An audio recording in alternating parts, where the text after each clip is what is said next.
okay, 180 department stores. Wow. So it means that the size of each store is much, much bigger, and the availability of product is very different. Now, you could tell me that, of course, but Japan is a much smaller country than the US. True. That come to China, which is about the same size as the US in terms of overall area, and you've got basically 4 times the population.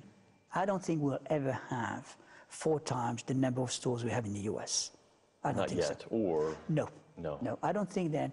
It's like the telephones. You know, when I was young, you would dig holes and you would put cables to your telephones. Now you launch a satellite and you create lines. So the world is evolving, and I don't think that the capital investment in creating all this brick and mortar would ever exist. So you have to think differently to make sure that the product eventually is available to people who want it, and you've got to combine what we call now bricks and clicks.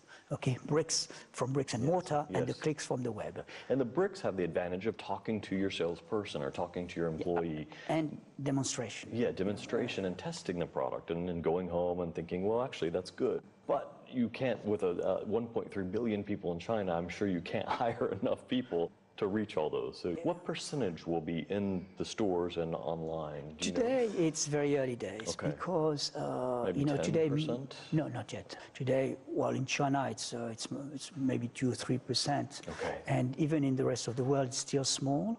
You probably will realize as you get older that habits take a long time to change and evolve. So today, most people do shop in stores, but the web is growing.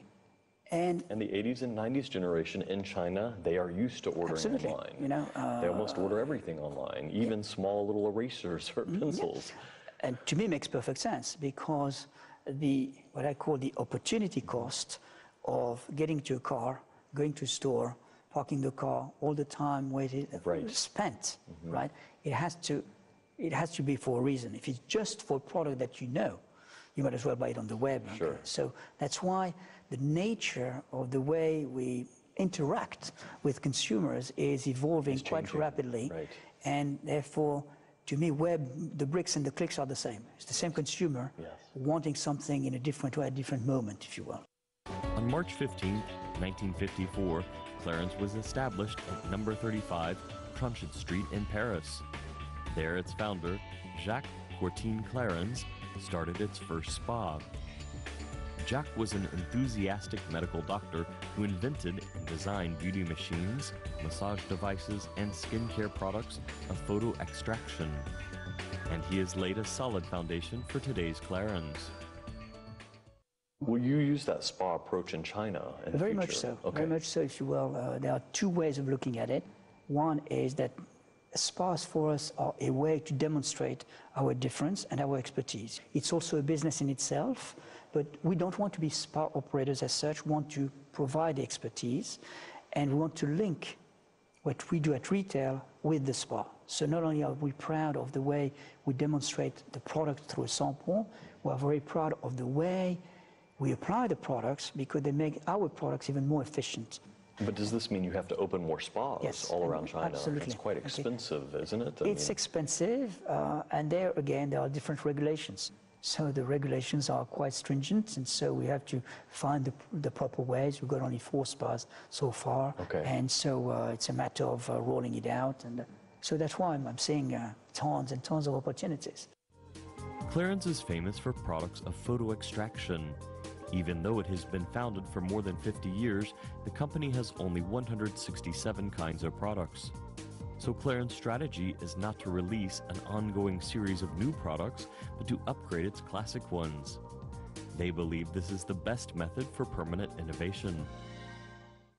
When I was researching the materials, I found that Clarins has a product that has won 57 awards around the world. How is this possible? Yes, we have a product called Double Serum, which has been in the line for quite a while. I mean, actually it was created 27 years ago, 28 this year, and by our founder. And what I've been doing over the past 4 years is recreate it with Asia in mind. In other words, so altering the product then in a way? Yes. This product has gone through 6 generations before this one. This is the 7th generation. Was talked about permanent innovation, that every time we find something new. And what we have done on this very one is to lower the lipidic, the slightly more greasy side of it for Asian skins, because Asians use those products first and then they apply other products. We call it layering, right? So to make the layering more efficacious, for the product to penetrate more quickly, we had to update it this way, which took me 4 years with the labs to come up with this, because it's very... because Asian skin is less porous than Western skin? It's also because it's people prefer lighter products, you know, and they will use other products on top of it. You know, quite often in the Western world, they will use one product or use it at night, use it during the day. Here, quite often, after cleansing their face, they use a serum, right? So, and then they layer on a cream or other products on. So we worked on it, which worked very well. And the greatest pleasure on this, that we got all these rewards for it, you know, everywhere in the world, everywhere we got rewards. In Japan only, we got something like 20 plus in the first year. I think we're up to 36 now. And who were giving these awards? It's all magazines, you know, TV channels, sometimes the retailers for the best launch product. And so we are extremely proud. And frankly, in my 33 years, it's the first time I see a skincare product that is so successful everywhere in the world at the same time. In general, this happens with a fragrance, right? But it catches on, almost like a one-hit wonder. But a skincare product, first time ever. So we are, I don't want to brag about it, but you know, we're very proud of it. Well, this leads us to your target market then. Who is that? What are their age? What are their demographics? Well, everyone will tell you our target age is 25 to 35. It's true that in a market that's evolving as it is, we try to catch that generation who is very interested in those new products and have the purchasing power to buy at those levels, which turns to be exactly the 25 to 35. But there are other markets in the world where those generations, I'm talking about Japan, because I lived in Japan and worked in Japan 20 years ago. And those people who were 25, 20 years ago are not 25 anymore. But they're still consuming the product. They're probably a stable part of your market. So it's a matter of taking them with us, and that's also the way we have constructed our line, based and segmenting on different age groups, depending on what the concerns or the major concern of a certain age group is. How is your brand different from the others? We try to sell those products at what we call reasonable prices. You know, in other words, within the upper end of the range, of the price range, we would be towards the more affordable part of it. Right? You're above the supermarkets. We are above the supermarkets, but we are not entry. There's a brand which is just a bit lower than we are, but we are at that level. We are not saying that, you know, because it's very high, you know, the high price point is high quality.